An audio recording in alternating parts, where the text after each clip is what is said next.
राम मंदिर बनने से पहले भी चुनावी मुद्दा था और बनने के बाद भी चुनावी मुद्दा है। इस बार चुनाव प्रचार के दौरान राम मंदिर को लेकर प्रधानमंत्री मोदी लगातार विपक्ष पर हमला कर रहे हैं। आरोप लगा रहे हैं कि कांग्रेस और इंडिया गठबंधन की दूसरी पार्टियां हमेशा से भगवान राम से नफरत करती रही हैं। मतलब ये कि बीजेपी ने राम मंदिर के मुद्दे को अब भी जिंदा रखा है। भारत के तो संविधान में उसकी पहली प्रति में भगवान राम विराजमान है। वो तारीख थी 22 जनवरी 2024, जब रामलला भव्य मंदिर में विराजमान हुए।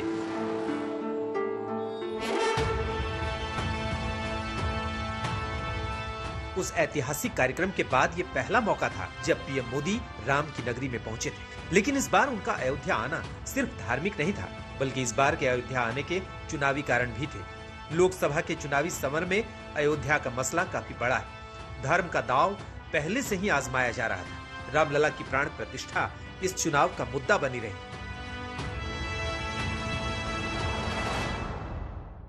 कांग्रेस के शहजादे ने तो कोर्ट के ऊपर जनेऊ तक पहन लिया था, लेकिन इस बार मंदिर के दर्शन बंद, कोर्ट के बाहर टंगा जनेऊ उतर गया।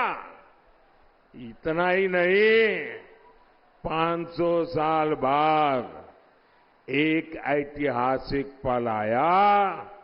पूरा देश भव्य राम मंदिर बनने से खुश हुआ, लेकिन इन्होंने प्राण प्रतिष्ठा का निमंत्रण भी ठुकरा दिया।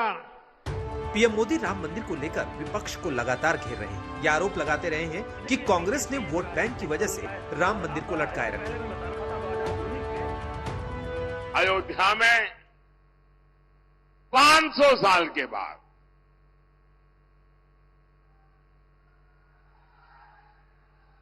500 साल के बाद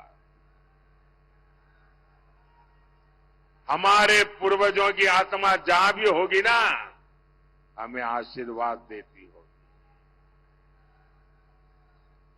आप मुझे बताइए, देश आजाद होने के दूसरे दिन राम मंदिर का काम होना चाहिए था कि नहीं होना चाहिए था?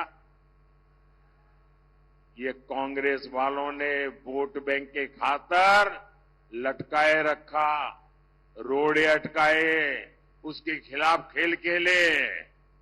अयोध्या में 500 साल के इंतजार के बाद भव्य राम मंदिर बना।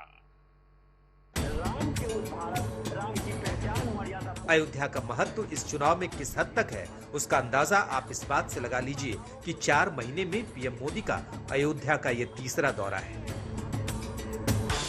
30 दिसंबर को पीएम मोदी अयोध्या पहुंचे थे। कई बड़े प्रोजेक्ट का उद्घाटन और शिलान्यास किया था। 12 किलोमीटर का रोड शो किया था।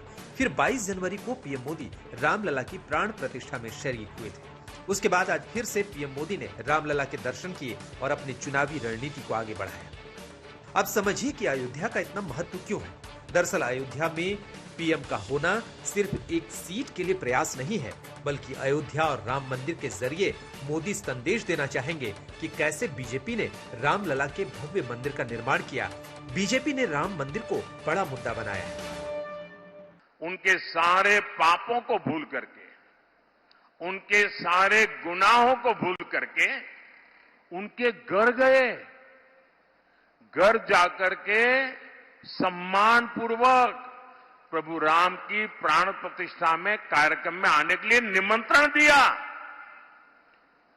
कि कितना बड़ा मन है, निमंत्रण दिया। और इन्होंने क्या किया? प्रभु राम की प्राण प्रतिष्ठा के निमंत्रण को इन्होंने ठुकरा दिया। मेरे भाई, वैसे अगर अयोध्या के आसपास की सीटों का जिक्र करें तो कई सीटें ऐसी हैं जहां पर अयोध्या और राम मंदिर का सीधा प्रभाव पड़ सकता है। बीजेपी जिन सीटों को साधने की कोशिश में है उसमें फैजाबाद, अंबेडकर नगर, बाराबंकी, सुल्तानपुर, अमेठी, गोंडा, बहराइच, श्रावस्ती, कैसरगंज और बस्ती है। बात अगर सिर्फ अयोध्या की ही हो तो अयोध्या में इस बार बीजेपी की ओर से लल्लू सिंह मैदान में है। उनके सामने समाजवादी पार्टी से अवधेश प्रसाद है, जबकि बीएसपी ने अयोध्या से सच्चिदानंद पांडे को टिकट देकर ब्राह्मण कार्ड खेला है। बता दें कि 2009 में इस सीट पर कांग्रेस के निर्मल खन्ना ने चुनाव जीता था, मगर 2014 में लल्लू सिंह ने यहां से बाजी मारी। 2019 में भी लल्लू सिंह यहां से विजयी हुए।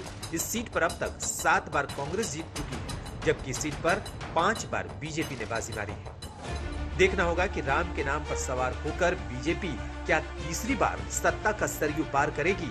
क्या रामलला बीजेपी का बेड़ा पार करेंगे? सवाल तो सवाल है और जवाब 4 जून को मिलेगा। अयोध्या से अंजना कश्यप, कुमार अभिषेक और समर्थ श्रीवास्तव के साथ आज तक।